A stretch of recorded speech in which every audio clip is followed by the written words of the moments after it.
in today's tutorial, I'm going to show you guys how to go about disabling the mouse indicator on your Windows 11 desktop, laptop, or tablet device.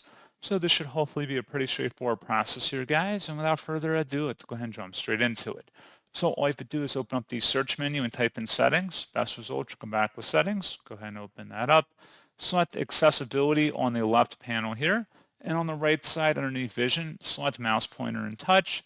And then there should be an item that says mouse indicator. Click inside the oval until it's toggled off like it appears on my screen, and that's what you have to do.